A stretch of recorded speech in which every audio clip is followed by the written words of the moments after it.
बिस्मिल्लाहिर्रहमानिर्रहीम अस्सलामु अलैकुम वरहमतुल्लाहि वबरकातुहू। इन 2 सालों में वो बेशर्मी वो ढिठाई से काम किया गया है कि शायद इस रियासत के ऊपर और इसके किसी इदारे के ऊपर अवाम का एतमाद शायद कभी बहाल ना हो सके, या कम अज कम कुछ दहाइयाँ ज़रूर लगेंगी। इलेक्शन कमीशन बल्ले के निशान के खिलाफ पार्टी बनकर सुप्रीम कोर्ट जा पहुंचा है। वहां पे अपील दायर कर दी है, जिसको डायरी नंबर भी लगने की इत्तलात थी, और अब कहा जा रहा है कि दरख्वास्त पे एतराज़ लगा दिया गया है। एतराज़ ये है कि जो भी दरख्वास्त में लिखा गया है वो सब पढ़ने के काबिल नहीं है, यानी कि बेहतर राइटिंग में या बेहतर तरीके से लिख के आप दोबारा ले आए तो आपकी दरख्वास्त समाअत के लिए मुकर्रर कर दी जाएगी। फाइनल फैसला जैसे मैं आपको मुसलसल बता रहा हूं कि काजी फायद ईसा ने करना है। एक ऐसा शख्स जो अपने लंदन की जायदादों की ज़राए आमदन नहीं बता सका था, जो कभी जस्टिफाई नहीं कर सका कि कैसे एक बंदे ने पाकिस्तान इतना पैसा कमाया कि यहां से बाहर पैसा गया और फिर वहां पे जायदादें ली गई। कितने लोग हैं जो आम नौकरी पेशा हैं और वो ये काम कर सकते हैं? कितने नौकरी पेशा हैं जो सिर्फ पाकिस्तान में ही अपना घर बना सकते हैं, लंदन तो छोड़ें। लेकिन जब एक मुबैना तौर पर डील होती है, उसका केस टेक्निकल बुनियादों पर बगैर रसीदें देखे ख़त्म कर दिया जाता है, तो उसके बाद वो ममनून हो जाता है, मशकूर हो जाता है, मरऊब हो जाता है, और उसके बाद जो एंटी इस्टेब्लिशमेंट जज था वो बूटिया जज बन जाता है। अब ये बल्ले के निशान का फैसला कुन केस ज्यादा से ज्यादा 13 तक वक्त है, और इस केस का फैसला आ जाना है तो मैक्सिमम 2 मजीद दिन होंगे। अब काजी है और एक उसके हमख्याल जजेस का ग्रुप है।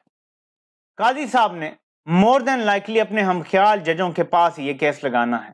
काजी साहब के ग्रुप में जस्टिस जमाल खान मंदोखेल साहब हैं, सरदार तारिक साहब हैं, जस्टिस मुसरत हिलाली साहिबा हैं, मोहम्मद अली मज़हर साहब हैं, याया अफरीदी हैं, अतर मिनल्ला साहब हैं, और एक दो का शायद मैं अभी नाम भूल रहा हूँ, हाँ मंसूर अली शाह साहब हैं माशाल्लाह। तो इन्हीं में से एक बेंच बना दिया गया है।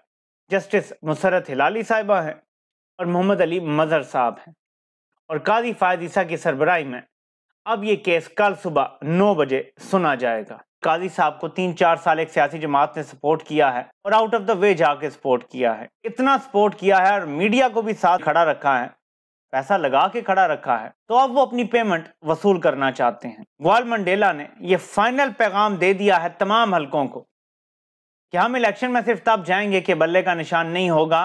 और अब ये कहते पाए जा रहे हैं कुछ लोग शरीफों के करीब रहने वाले कि साड़ी गल हो गई है। अब वो इस बात पे जो ये कह रहे हैं ना कि साड़ी गल हो गई है, मतलब कि उनको गारंटी है कि बल्ले का निशान नहीं होगा। पेशावर हाई कोर्ट के बहादुर जजेस ने स्क्रिप्ट के खिलाफ फैसला दिया तो काजी फौरन स्क्रिप्ट को एडजस्ट करने की कोशिश करेगा। ये पहली सोच है। लेकिन एक सोच ये है कि काजी बड़ी बुरी तरह से फंस चुका है। एक मुतनाज़ा तरीन इलेक्शन होने जा रहे हैं अब तक की जो सूरत हाल है। काजी अगर बल्ले का निशान तहरीक इंसाफ से ले लेता है तो इन इलेक्शन की क्रेडिबिलिटी तमाम ही खत्म हो जाएगी। काजी बल्ले का निशान नहीं लेता तो अपने यार दोस्त बेली जिनसे डील करके लंदन की जायदादें महफूज की थी वो नाराज हो जाते हैं। ये बहुत डिफिकल्ट सिचुएशन है काजी साहब के लिए। देखते हैं कि काजी साहब इस सिचुएशन से कैसे निकलते हैं।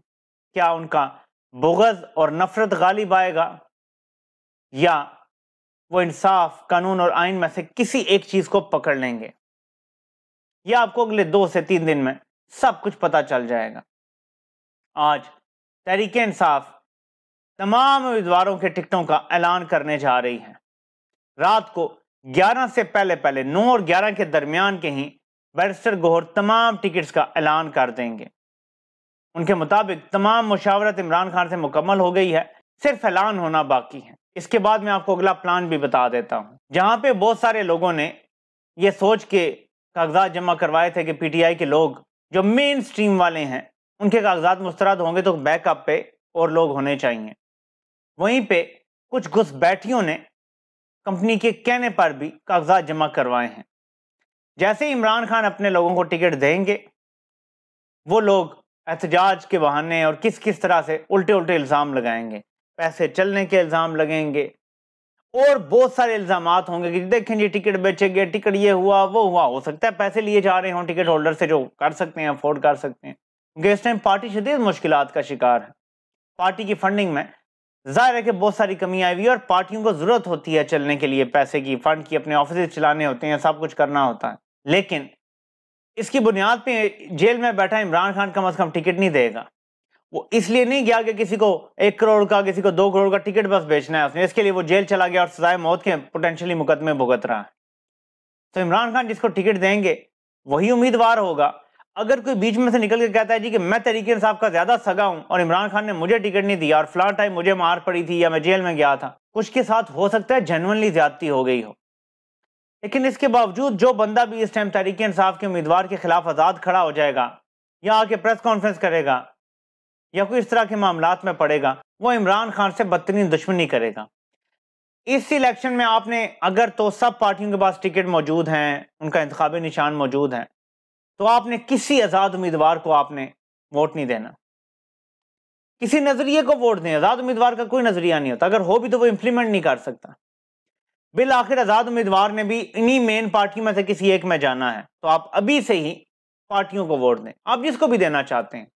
आपको जो पार्टी लगती है कि आपके मफादात का तहफ़्फ़ुज़ कर सकती है, पाकिस्तान के लिए बेहतर हो सकती हैं, उसको आप वोट दें। आज़ाद को इस बार नहीं जीतना चाहिए। मैं चाहता हूँ पूरे पाकिस्तान में एक आज़ाद भी ना जीते। इलेक्टेबल की सियासत इस मुल्क से ख़त्म करनी है, ये कैंसर है पाकिस्तान के लिए। साइफर केस बनाने वालों को एक और सुबकी का सामना है। साइफर केस की जितनी भी इन कैमरा कार्रवाई की गई है ना, वो तमाम कार्रवाई कालादम करार दे दी गई है, यानी वो सब कुछ अब दोबारा करना पड़ेगा। इसके बाद तहरीके इंसाफ के पास एक बेहतरीन ग्राउंड पैदा हो गया है कि वो जज अबुल हसन जुल्करनैन पे अदम एतमाद करें, जो कि सलमान अकरम राजा साहब ने आज जिक्र भी किया है। 14 दिसंबर के बाद जो कुछ हुआ है वो अब दोबारा से होगा। तो उसमें गवाहान शामिल हैं, मोस्टली तो 25 गवाह 3 दिनों में इन्होंने किए। तो वो जिस तरीके से हुआ था वो अब ख़त्म हो गया और हम इन जज साहब के हवाले से भी दरख्वास्त देंगे। मैंने जज साहब को बता दिया, यहाँ पे कानून में गुंजाइश मौजूद है कि एक जज जो बार बार ऐसी फाश गलती करता है कि हाई कोर्ट को उसके सामने की गई कार्रवाई को कलअदम करार देना पड़ता है, क्या उस जज को चलना चाहिए इस मुकदमे में? नज़र ये आ रहा है कि जज साहब जो सरकार चाहती है, प्रोसिक्यूशन चाहती है, वो ज़रा बहुत जल्दी से दे देती हैं और कानून से बढ़कर दे देती हैं। इसीलिए हाई कोर्ट को बार बार उनकी कार्रवाई को कलअदम करार देना पड़ता है। हम वो दरख्वास्त भी देंगे। तो अब जज के खिलाफ भी दरख्वास्त देने जा रहे हैं ताकि इस जज को इस केस से हटा दिया जाए, और अगर ये हो जाता है तो एक नया मोहरा ढूंढ के लाना पड़ेगा और इतना आसान नहीं होता। ये मोहरे जब एक पूरा प्लान बनाया जाता है तो तैयार रखे जाते हैं, उनके साथ हर चीज़ फाइनल होती है कि तुमने बस चाबी वाले खिलौने की तरह चलना है, जो हम कहेंगे वो करना है।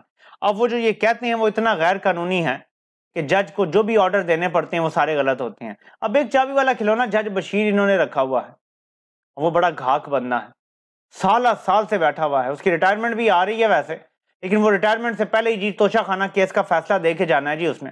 रिटायरमेंट से पहले ये गंद कीचड़ उसके ऊपर फिर मला जाएगा, पता नहीं उसको एक्सटेंशन दे दी जाएगी या क्या होगा। लेकिन जज बशीर साहब अब तोशा खाना केस जो नैब का है उसको तेजी से चला रहे हैं। एक एक दिन में मल्टीपल गवाहान के बयानात कलमबंद हो रहे हैं। ऑफकोर्स इन पे जिरा भी होगी, एक लंबा वक्त होगा, टाइम लग सकता है। ये इलेक्शन से पहले फैसला आना तो कम अज कम मुझे मुश्किल नजर आता है, लेकिन देखते हैं कि इस तरफ भी क्या सूरत हाल होती है। लेकिन साइफर मामले में साफ पता चल रहा है कि इनका इंटरेस्ट ज्यादा से ज्यादा इमरान खान पे दबाव डालने का है। केसों के फैसले तब करवाए जाते हैं जब जेन्युइन केस हो, वरना दबाव डाला जाता है। और फिर इमरान खान पे तो दबाव मल्टीपल तरीके से डाला जा रहा है कि जी आप बुशरा बीबी को भी केस में गिरफ्तार करेंगे, अलकादिर ट्रस्ट केस में, या तोशा खाना में अगर सजा होगी तो उसमें गिरफ्तार करेंगे। सो मल्टीपल तरीके से दबाव डाला जा रहा है। यहां तक कि इमरान खान जब कागजात नामजदगी की जांच कर रहे थे जेल में, तो जानबूझ के 12 मुख्तलिफ मुकदमात में इमरान खान को 9 मई के हवाले से नामजद करके और तफ्तीशी टीमें पहुंच गई, 2.5 घंटे के उससे ज्यादा उनसे तफ्तीश करते रहे। यानी वक्त भी ज़ाया कर रहे हैं इमरान खान का। उनके पास वक्त तो नहीं है, उन्होंने इतने ज्यादा सैकड़ों की तादाद में लोगों के कागजात का जायजा लेना था, उनकी रिपोर्ट्स पढ़नी थी, टाइम लगता है, एक दिन काफी नहीं था, लेकिन टाइम जाया किया गया। तो हर बार इस्तेमाल किया जा रहा है, माइक्रो लेवल पे मैनेज किया जा रहा है हर चीज को, फिर भी नाकाम हो रहे हैं। यहां तक कि आप सुप्रीम कोर्ट के मुंह पे कालख मार सकते हैं अगर सुप्रीम कोर्ट ही बल्ले का निशान ले ले। ये काजी की जिंदगी की सबसे फाश गलती होगी अगर काजी ये काम करता है। क्यों? इलेक्शन कमीशन का काम साफ शफाफ इलेक्शन करवाना है। अगर एक पार्टी से उसका सिंबल ही ले लिया जाए तो पहले ही ये इलेक्शन शफाफ नहीं रहेंगे। लेकिन सबसे बढ़ के कि इलेक्शन कमीशन पार्टी बन के उससे लेना चाह रहा है इंतखाबी निशान। तो इलेक्शन कमीशन का क्या कंसर्न है? कोई प्राइवेट सिटीजन आ जाए, कोई अफेक्टेड पार्टी आ जाए, फॉर एग्जाम्पल नून लीग आ जाए और कहे जी के हम आते हैं, हमें फर्क पड़ रहा है, ये पार्टी ठीक नहीं है, इनके इलेक्शन ठीक नहीं है, हमें नुकसान होगा। इलेक्शन कमीशन को क्या नुकसान हो रहा है? तो इसका मतलब है वो पार्टी बन गए हैं। असूली तौर पर काजी साहब को पहले दिन इनकी पिटीशन नाकाबिल समाअत करार देकर वापस फेंक देनी चाहिए। देखते हैं कि काजी का असूल से कोई ताल्लुक है या काजी का सिर्फ शरीफों से ताल्लुक है। आपसे इंशाल्लाह फिर मुलाकात होती है। अल्लाह पाक आप सबका हामी नासिर हो और सबके सुनने का बहुत बहुत शुक्रिया।